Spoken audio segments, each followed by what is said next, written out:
Consciousness is a strange thing. Consciousness is the origin of all experience. Consciousness has given us knowledge of what is going on. Consciousness makes us aware of this creation. Consciousness makes us aware that there could be a creator. Consciousness makes us sexual. Consciousness makes us divine. Consciousness makes us a seeker. Consciousness makes us God realized, enlightened. Therefore, consciousness is a very deep subject. If we could get into consciousness and see what it does, we could get perhaps answers to many of our questions. The trouble is, we do not spend much time in understanding what is consciousness. We rather fritter away our attention and energy on the behavior of people who are conscious. The behavior is merely the outward manifestation of a conscious activity. But what is consciousness per se? Does consciousness have any independent entity? Can there be consciousness if we had no human bodies? Can there be consciousness if we had no mind? Can there be consciousness if we had no sense perceptions? These are very fundamental questions which we have to understand about consciousness. Let me take up three terms which we should understand in trying to know what is consciousness. The three terms I am going to define for the purpose of analysis of the present subject are consciousness, awareness, and attention. What are these three subjects? First, what is consciousness? Let us define consciousness as the ability of human beings to be aware. To be aware now or in the past or in the future. Consciousness is not only present awareness, it is potential awareness, including awareness of the past through memory and including awareness of the future through foreseeing. The second, which is awareness, is immediate consciousness. It does not include something that is already forgotten. It does not include subconscious. It does not include the future. It does not include what is still to happen. Awareness deals with what is happening now, what we are aware of now. And we shall confine our discussion of this word awareness to this definition. Awareness then is present or immediately available consciousness. And what is attention? Attention then is the slice of awareness which we are using to pick up a certain part of immediate awareness for special study. For example, if I have this table, chair around me, and I want to study particularly the flowers next to me, my attention goes on the flowers, whereas I am aware of the entire room, entire setup. I am aware of my chair, my table, myself, my body. But when I want to look at the flowers and be concerned with them, the flow of attention to the flowers makes these the subject of greater awareness than the rest. Although I may be aware of everything, I become more aware of something where my attention is drawn. Therefore, attention is a slice of awareness and is a part of awareness which gives heightened awareness because of concentration of attention. Thus, the three words, consciousness as potential awareness, awareness as immediate consciousness, and attention as the slice of awareness where we are concentrating the pickup of that awareness, these three words we will use in this sense. Then consciousness in fact includes past, present and future awareness, and therefore is a total subject, a total storehouse from where we can pull out any knowledge that we require. Now, what is the knowledge that really gives us an insight into the origin of our experience, into the origin of creation? First of all, let us be clear that we do not know this creation except through our awareness. We only know that part of creation of which we are aware. Today we are aware through our own sense of perception and through the instruments we have designed of a certain dimension of this universe. That is all we know of this universe. When we speak of how big the universe is, we speak only of what we know through our awareness and consciousness. There may be part of the universe we are not aware of now, but when we talk of the universe, we talk of that which we are aware of. And therefore, this universe comes into being because of the limitation imposed upon our awareness through the conscious process. So consciousness to that extent could be considered the creator of the known universe. There may be a universe beyond, but when we speak of the known universe, it is confined by what consciousness can give to us. But what is consciousness? If consciousness limits the size of the universe, obviously it is necessary to study the origin of consciousness in order to know how it created the awareness of this universe and how it limits its size. How can we study consciousness? How can we have access to this thing called consciousness which seems to originate all experience? One of the easy ways would be to go back to the source from where consciousness seems to operate. In human beings, in the physical world, in physical bodies, consciousness seems to operate from the head, from behind the eyes, as if there is some focal point right behind the eyes from where we are becoming conscious, becoming aware of what is happening around, where the thought process takes place in order to contemplate upon what we are becoming aware, where the intuitive hunches come, giving us knowledge which we cannot explain. It looks like there is something in the head, something behind the eyes, somewhere in the middle of the head, somewhere in the brain, that seems to be the focal point from where consciousness is operating. If this is true, then it gives us a clue as to where we should proceed in order to understand consciousness. The mystics and masters of the East, who have gone deep into this question of consciousness, they have said that this is precisely so. If you want to find real knowledge about consciousness, about yourself, about creation, about the Creator, the best place to investigate is inside your own body, inside your own head, behind the eyes. They have made it so specific that they have said that these eyes are merely windows, and behind the eyes there is your natural seat, natural location from where you operate as a conscious being. They in fact go that far as to specify how far removed from the surface of the eyes must be that seat where consciousness operates.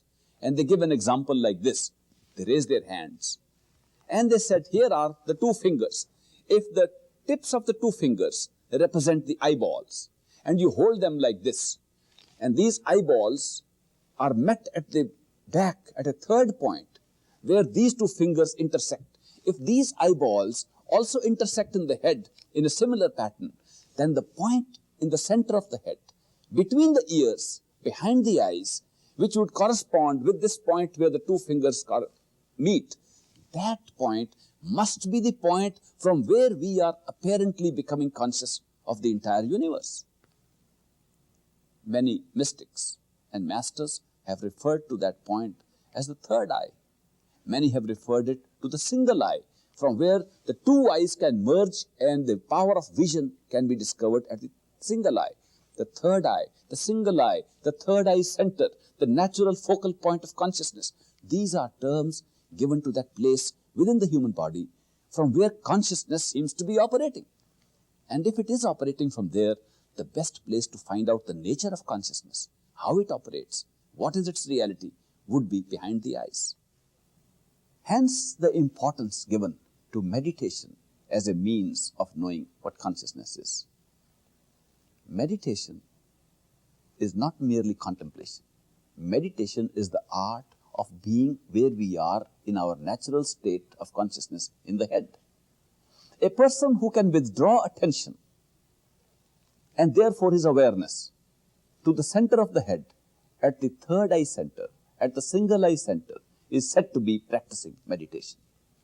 If you look at the old types of meditation, though several kinds of meditation were prescribed, they all led to the same result, the concentration of attention at the third eye center. All the results of any investigation into the nature of consciousness have been found by focusing awareness at the third eye center, behind the eyes, inside the head. Hence the process of meditation has given people access to know more about consciousness inside. What have they found? When they went inside into consciousness, they found that consciousness was not merely the ability to be aware, it was indeed the creative power that what looked like an outside world which could be perceived through sense perceptions inside turned out to be an inside world which was being projected outside and at the same time being perceived, thereby giving the illusion that it actually existed outside and was only being sensed inside. This truth was found by those who went to the third eye center behind the eyes and discovered the nature of consciousness. So they found that consciousness itself is the creator of all that we can experience. The consciousness is the creator, the consciousness is the experiencer. The consciousness simultaneously projects the experience outside the body and simultaneously picks it up as the experience in the body. This strange functioning of consciousness they discovered by actual meditation at the third eye center behind the eyes. But they gave a good example of how we can verify this statement, even if we do not meditate. They said, when we go to sleep at night and have a dream, the whole dream seems to take place outside of the body which we adopt in the dream. It looks like we can run around, we can see things, we can meet people, we can fight with people, we can argue with people. All those things happen while the dream lasts. When we wake up in the morning, we find we created the dream ourselves. We find we created that body ourselves. We find that there was nothing outside of ourselves that made the dream. The whole dream took place within the mind inside our head in the body that went to sleep. Therefore, though it looked like outside, it was actually inside. The dream appeared to be outside, it was actually inside.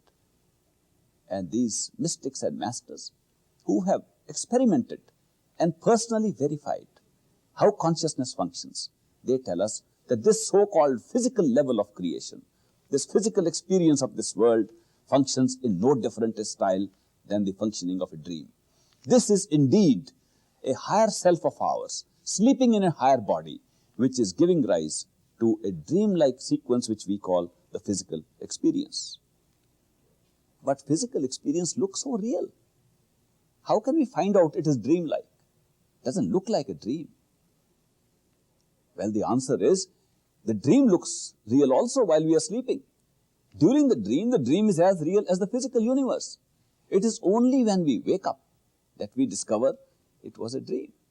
Similarly, if we have to find out that the present experience in this physical universe, in the physical body, is a dream, we have to wake up to a higher level of consciousness.